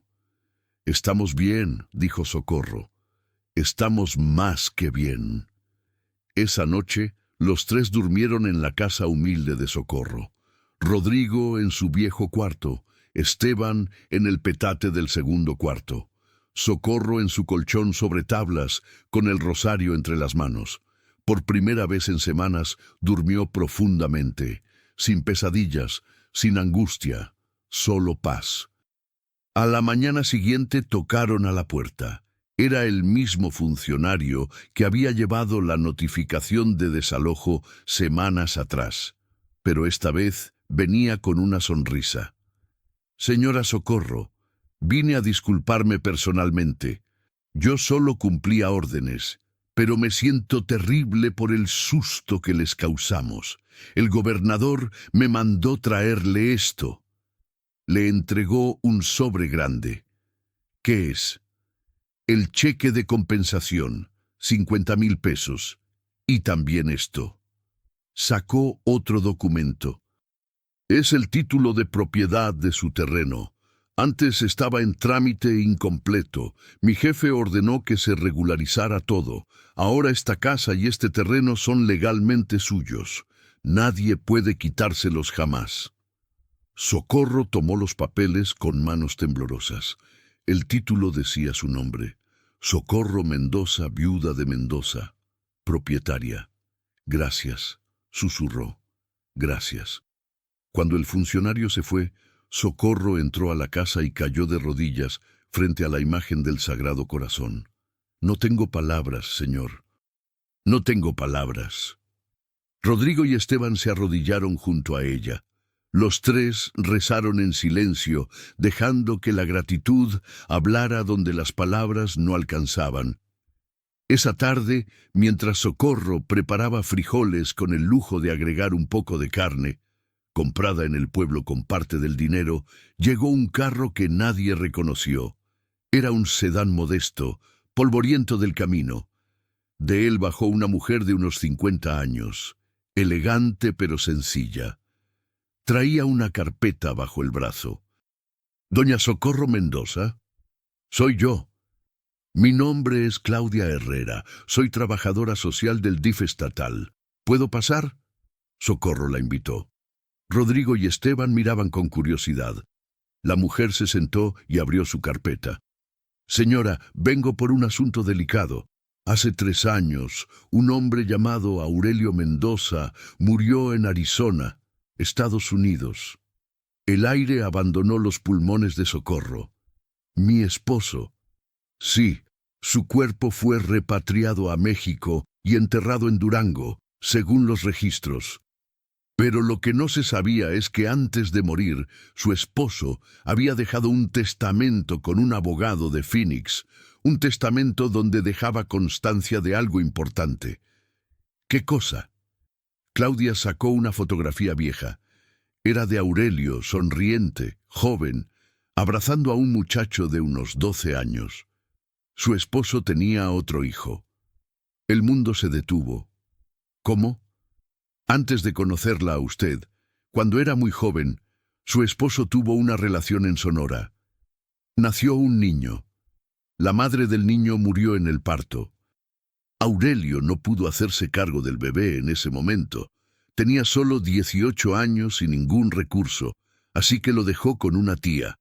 Siempre envió dinero, Siempre estuvo pendiente, pero nunca se lo dijo a nadie. Por vergüenza, por miedo, no lo sé. Socorro no podía respirar. En su testamento Aurelio explicó todo. Dijo que ese hijo se llamaba Gabriel, que había crecido bien, que se había convertido en ingeniero, pero que hace 8 años Gabriel murió en un accidente de tráfico, sin hijos, sin familia, y que el único heredero de Gabriel era usted, como viuda de Aurelio. ¿Heredero de qué? Claudia sacó más papeles. Gabriel compró un terreno en Hermosillo con el dinero que su padre le había enviado durante años.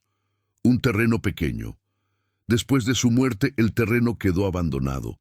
Hace 6 meses, el gobierno de Sonora compró ese terreno para hacer una clínica.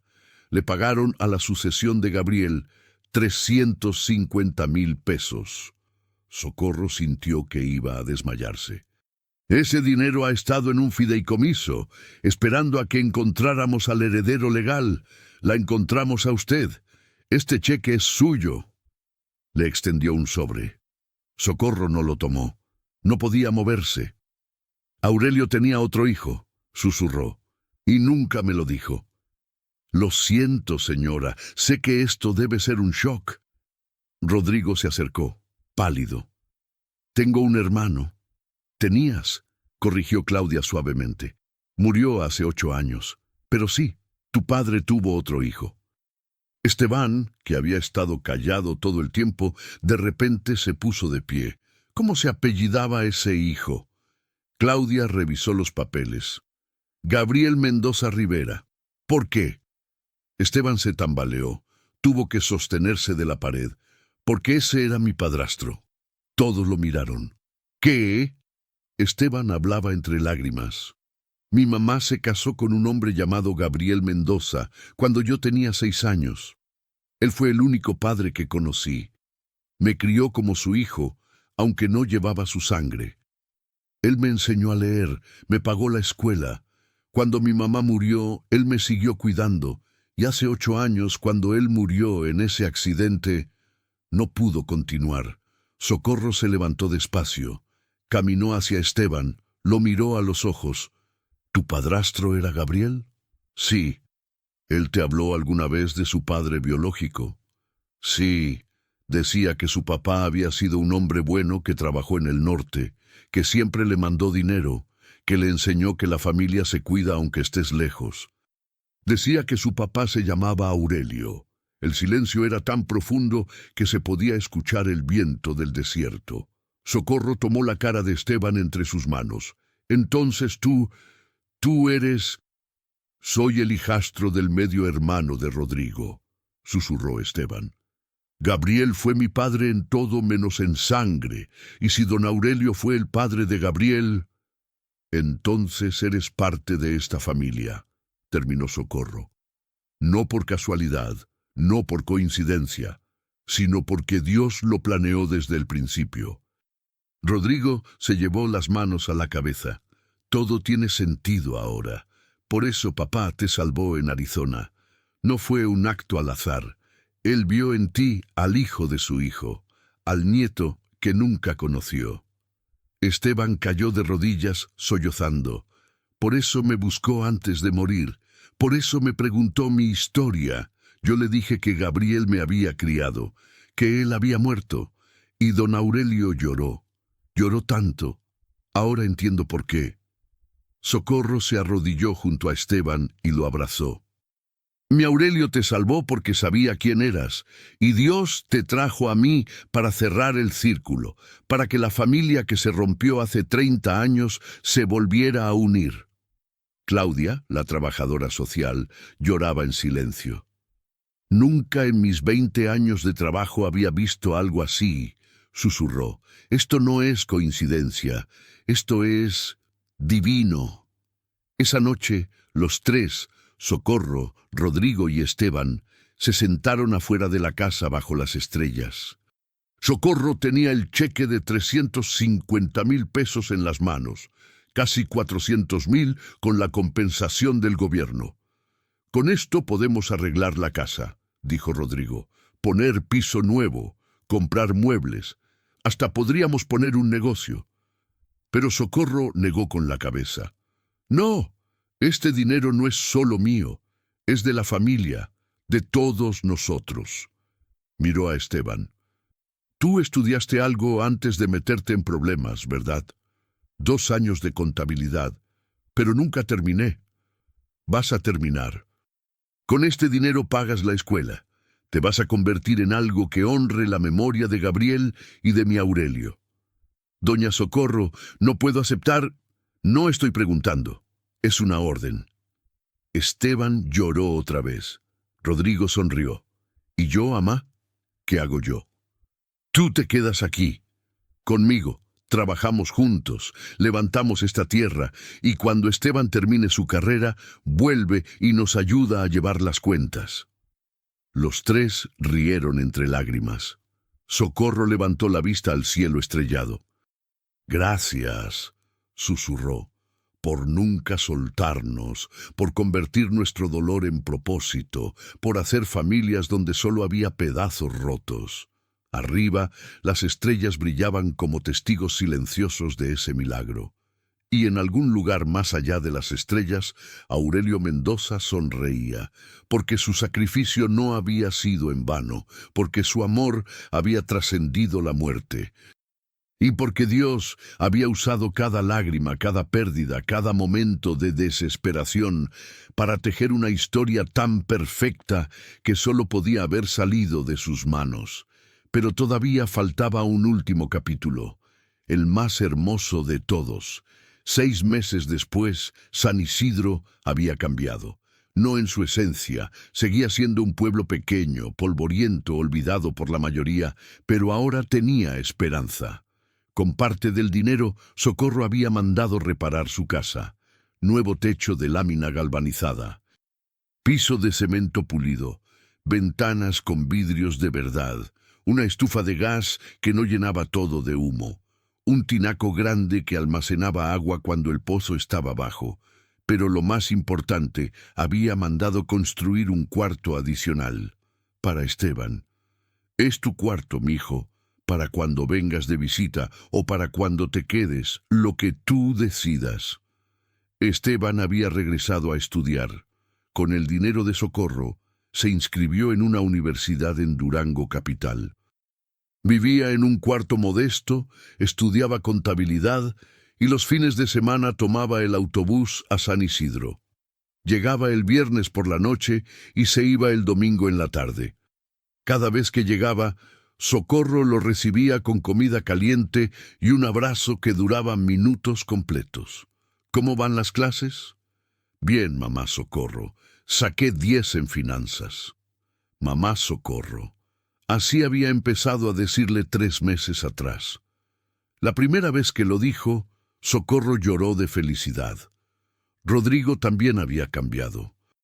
Trabajaba en el pueblo vecino en una ferretería, pero cada noche regresaba a casa. Ya no tenía esa mirada huidiza de animal asustado. Ahora sonreía, bromeaba con su mamá, ayudaba a los vecinos a arreglar cosas. Doña Lupita decía que era como si hubiera vuelto a nacer. Tu hijo está completo otra vez, Socorro. Gracias a Dios y gracias a ti. Pero Socorro sabía que no era gracias a ella. Era gracias a algo más grande. A alguien que había orquestado todo con una precisión que todavía la dejaba sin aliento cada vez que lo pensaba. Una tarde de diciembre, mientras Socorro preparaba tamales para la Navidad, había invitado a los pocos vecinos del pueblo. Llegó un paquete. Lo traía el mismo cartero que pasaba una vez por semana. Para usted, doña Socorro, viene de Estados Unidos. El corazón le dio un brinco. Firmó de recibido y entró a la casa con las manos temblando.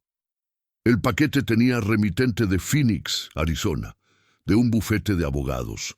Adentro había una caja de madera, pequeña y pulida, y una carta. Socorro abrió la carta primero. Estimada señora Mendoza, durante años nuestro bufete guardó algunas pertenencias personales del señor Aurelio Mendoza que no fueron reclamadas después de su muerte. Por error administrativo, estas pertenencias nunca fueron enviadas a México con su cuerpo. Recientemente, durante una auditoría, encontramos esta caja con una nota que decía: «Para socorro si algo me pasa». Lamentamos profundamente el retraso. Esperamos que el contenido le traiga algo de paz. Atentamente, Bufete Morrison and Associates. Socorro abrió la caja con manos temblorosas. Adentro había una foto de ella y Aurelio el día de su boda. Ambos jóvenes, sonrientes, llenos de futuro. Una foto de Rodrigo de bebé. Una foto de Gabriel, el hijo que nunca conoció, sosteniendo un diploma universitario, un rosario viejo y una carta, escrita con la letra inconfundible de Aurelio. Socorro se sentó, respiró profundo y leyó: «Mi Coco hermosa, si estás leyendo esto, es porque yo ya no estoy. Perdóname por dejarte sola, perdóname por todo. Hay cosas que nunca te dije porque tenía miedo. Miedo de que me dejaras de amar, pero ahora que sé que pronto voy a estar frente a Dios, no puedo llevarme secretos. Antes de conocerte tuve un hijo, se llama Gabriel. Su mamá murió cuando él nació. Yo era muy joven, muy tonto, muy cobarde. No pude criarlo. Lo dejé con mi tía en Sonora. Pero siempre lo cuidé desde lejos. Siempre le mandé dinero. Siempre recé por él. Hace 2 semanas lo vi. Vino a visitarme a Phoenix. Es un buen hombre, Coco. Un hombre de bien. Tiene un hijastro al que quiere como si fuera su propia sangre. Un muchacho llamado Esteban. Gabriel me dijo algo que me rompió el corazón. Papá, nunca te culpé por no estar, porque siempre supe que me querías. Y eso era suficiente. Lloré como niño y le prometí que si algún día él necesitaba algo, yo estaría ahí, y él me prometió lo mismo. Coco, no sé qué va a pasar, pero si algo me pasa, quiero que sepas que tú fuiste el amor de mi vida. Rodrigo es mi orgullo y Gabriel es mi redención. Cuida a nuestro hijo, enséñale a perdonar. Enséñale que las familias no son perfectas, pero el amor lo puede todo. Y si algún día te encuentras con Gabriel o con Esteban, diles que yo los amé, que aunque estuve lejos, siempre estuve cerca en oración. Te amo, Coco. Nos vemos en el cielo. Tu Aurelio». Socorro terminó de leer con la carta empapada de lágrimas. Aurelio lo había sabido, lo había planeado, había puesto las piezas en su lugar antes de morir. Había salvado a Esteban no solo porque era bueno, sino porque era familia. Porque en ese muchacho moribundo en un callejón de Phoenix había reconocido al hijastro de su hijo, al nieto que nunca tendría por sangre, pero que tenía por amor. Y Dios, en su infinita sabiduría, había tomado esa semilla de sacrificio y la había convertido en un árbol que ahora daba sombra a todos. Socorro se levantó, guardó la carta en su pecho, salió al patio donde Rodrigo arreglaba una cerca. «Mijo, ven, tengo que mostrarte algo». Rodrigo leyó la carta, lloró, abrazó a su madre. Papá lo sabía, todo el tiempo lo supo. Así es, y por eso peleó por Esteban, por eso dio su vida. Esa noche, cuando Esteban llegó de la universidad para el fin de semana, Socorro le mostró todo. La foto de Gabriel, la carta, el rosario. Esteban tocó la foto de su padrastro con dedos temblorosos. Él siempre me dijo que su papá era un héroe. Ahora sé que tenía razón. Los 3 se abrazaron en la sala pequeña, rodeados por las paredes que ahora eran testigos de un milagro. El día de Navidad, Socorro invitó a todo San Isidro a su casa. Doña Lupita trajo ponche, don Jacinto trajo pan dulce. Vicente manejó 6 horas desde Monterrey para estar ahí. Pusieron un nacimiento en el centro de la sala.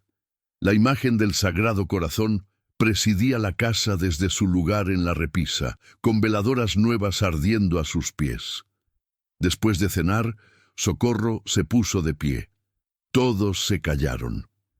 «Quiero agradecerles por estar aquí, por ser familia aunque no compartamos sangre.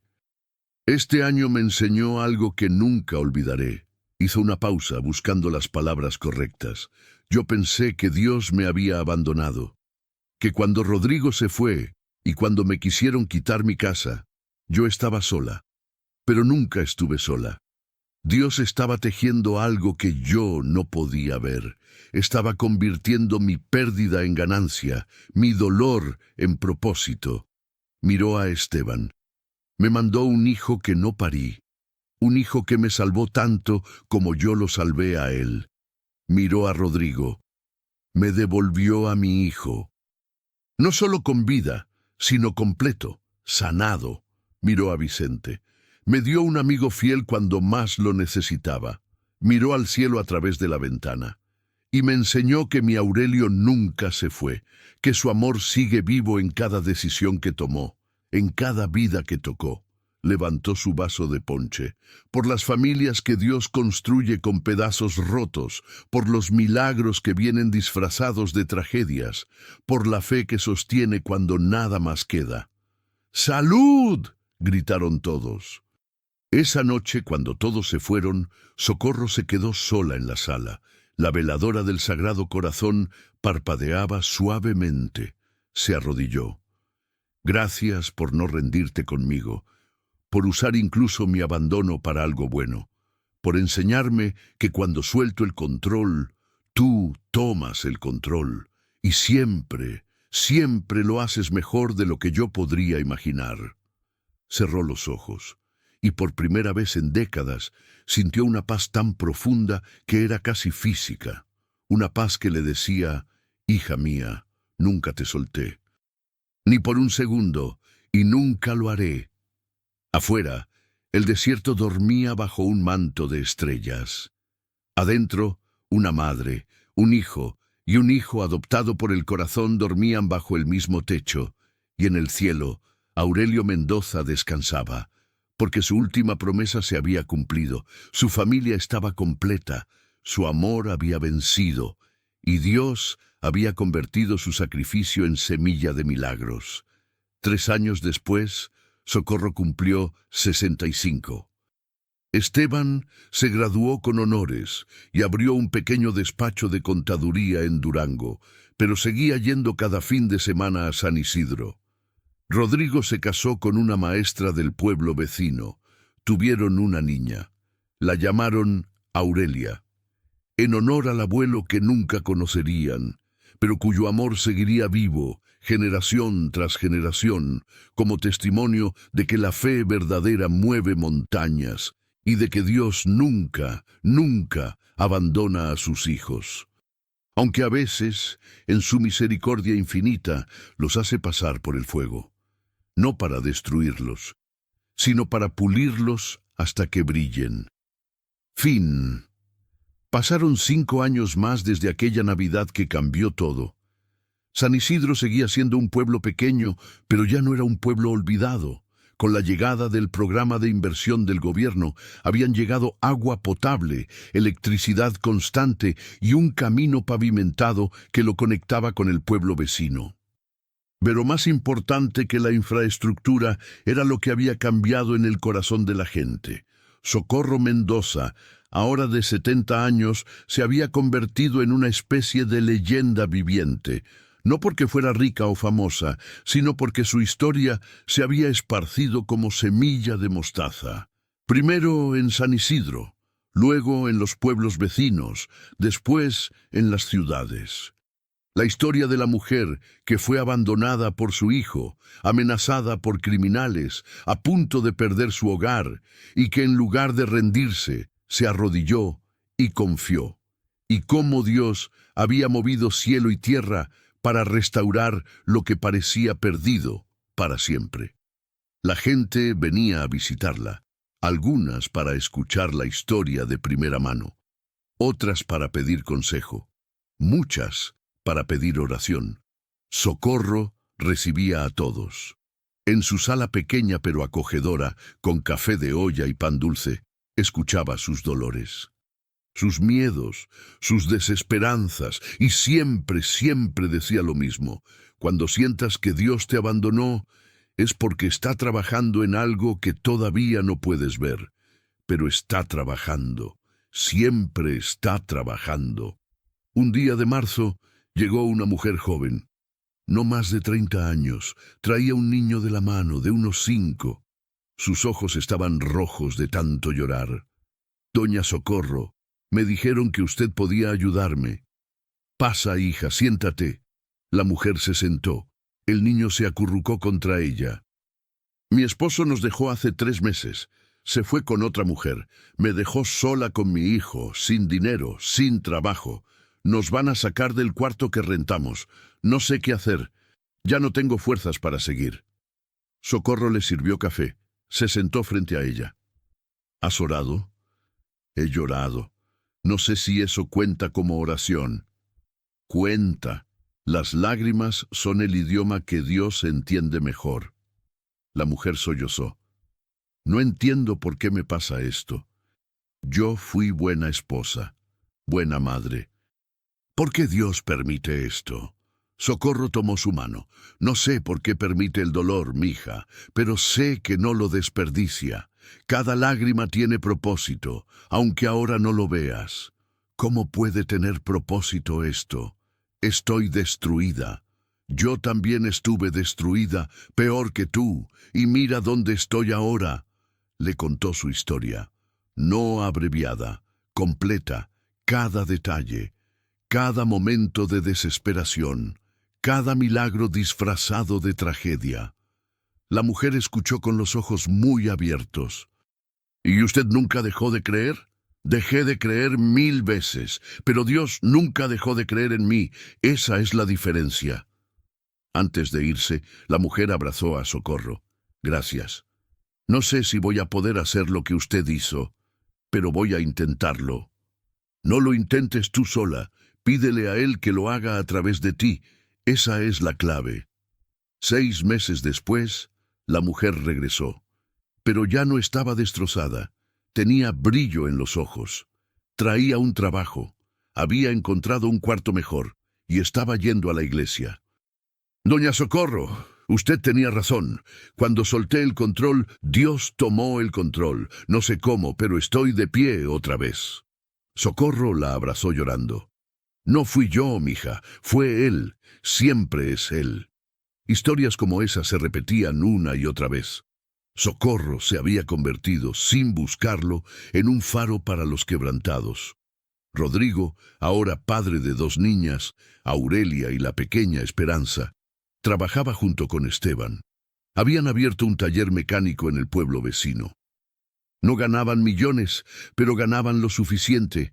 Y más importante, trabajaban juntos, como hermanos, porque eso es lo que eran, no por sangre, sino por algo más fuerte, por el amor que los había unido en medio del fuego.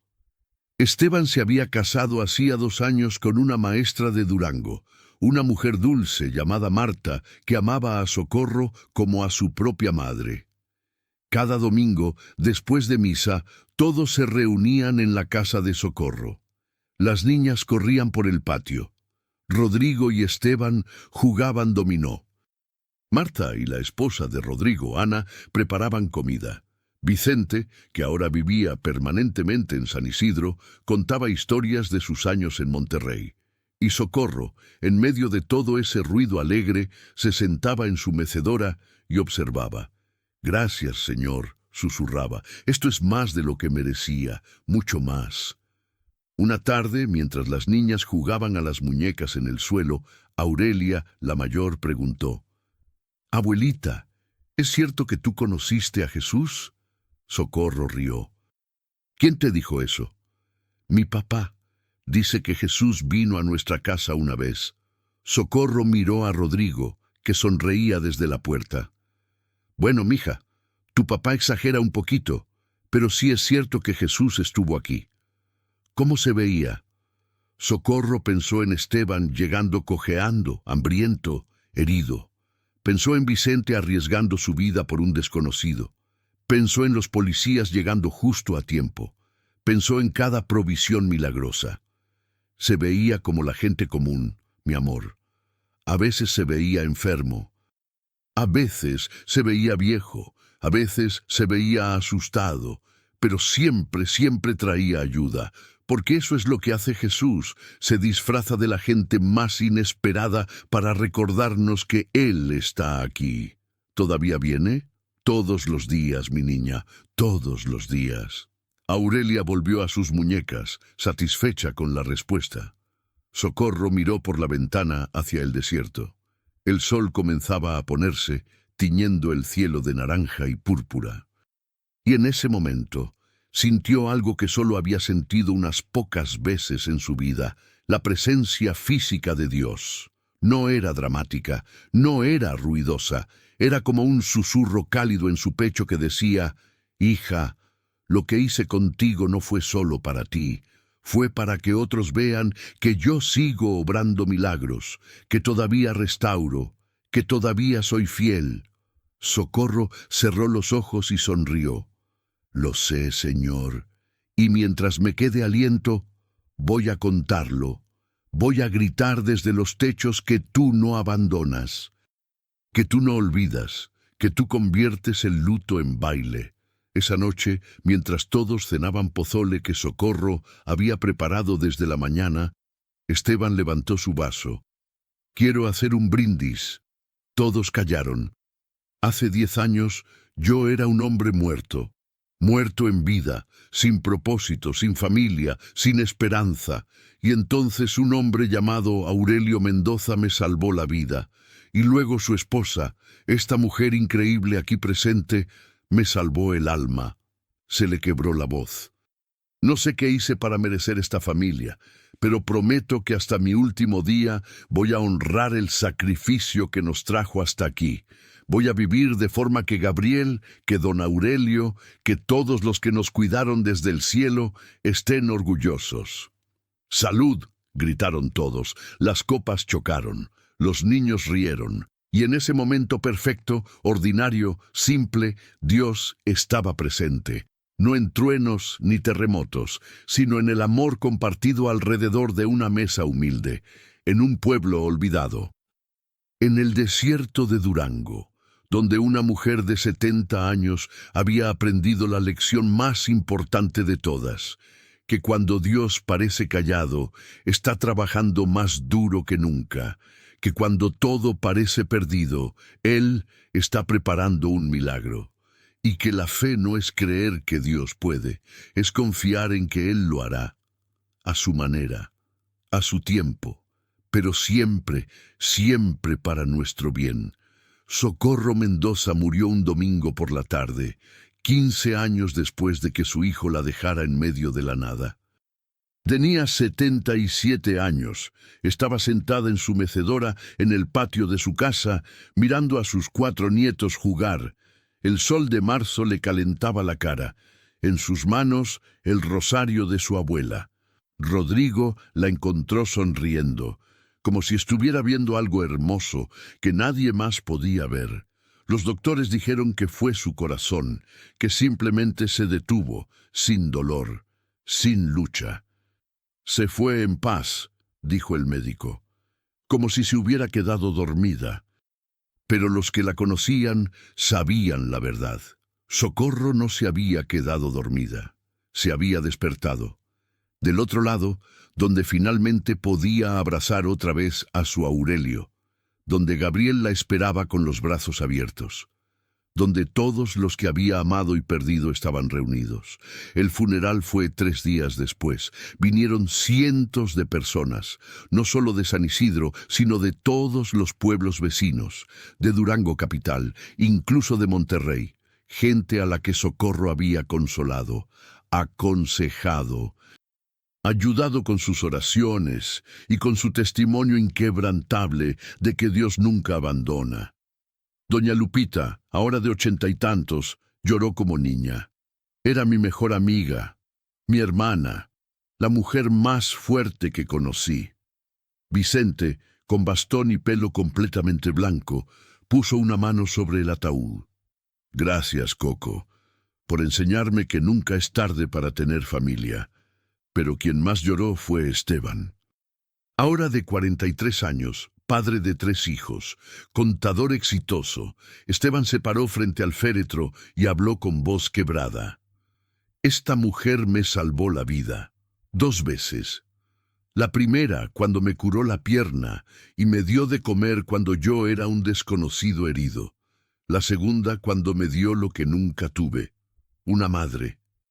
Se limpió las lágrimas. Doña Socorro me enseñó que la familia no es solo sangre, es elección, es amor. Es levantarse todos los días y decir, tú eres mío y yo soy tuyo, y nada va a cambiar eso. Miró a Rodrigo, que lloraba en la primera fila. Hermano, perdimos a nuestra mamá, pero ella nos dejó algo que nadie puede quitarnos. Nos enseñó a confiar. Incluso cuando todo se ve oscuro, incluso cuando Dios parece callado. Confiar. Amén, susurraron todos. Enterraron a Socorro en el pequeño cementerio de San Isidro, junto a la tumba simbólica de Aurelio, porque su cuerpo estaba en otro lugar, pero su corazón siempre había estado ahí. Pusieron una lápida sencilla de piedra gris. Rodrigo insistió en el epitafio.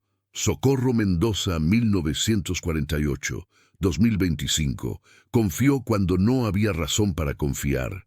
Amó cuando no quedaba amor, y Dios la recompensó con creces. Los años pasaron. Rodrigo y Esteban mantuvieron la tradición. Cada domingo, después de misa, se reunían en la casa de Socorro, que ahora era de todos, un patrimonio familiar, un lugar sagrado. Las nietas de Socorro crecieron escuchando su historia, y cuando tuvieron sus propios hijos, les contaron la misma historia. La mujer que fue abandonada pero nunca estuvo sola. La mujer que perdió todo pero lo ganó todo. La mujer que confió cuando confiar parecía locura. Y cómo Dios honró esa fe con milagros que trascendieron generaciones. La casa en San Isidro se convirtió en un lugar de peregrinación silenciosa. Gente de todo México venía a ver el lugar donde había sucedido el milagro. Tocaban las paredes, se arrodillaban donde Socorro solía arrodillarse, rezaban pidiendo la misma fe inquebrantable, y muchísimos, reportaron que sus oraciones fueron contestadas, no siempre como esperaban, pero siempre de la forma correcta. En 2045, 20 años después de la muerte de Socorro, la Arquidiócesis de Durango inició un proceso de investigación. Querían documentar los testimonios de las personas cuyas vidas habían sido transformadas por la historia de Socorro.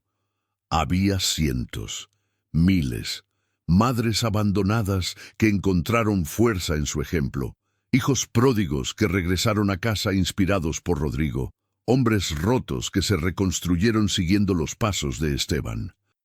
Familias que aprendieron que el amor es más fuerte que la sangre. Esteban, ahora de 63 años, fue entrevistado. ¿Cree que doña Socorro fue una santa?, le preguntaron. Esteban sonrió. No sé si el Vaticano la canonizará algún día, pero sé esto. Ella me enseñó lo que significa ser cristiano de verdad, no con palabras bonitas, con acciones, con sacrificio, con fe que mueve montañas. Si pudiera decirle algo ahora, ¿qué sería? Esteban miró al cielo. Que lo logré, mamá. Que honré tu memoria. Que fui el hombre que Gabriel y don Aurelio creyeron que podía ser. Y que enseñé a mis hijos lo que tú me enseñaste. Que Dios nunca, nunca nos abandona. Y el mensaje final de esta historia. ¿Qué quiere que la gente entienda?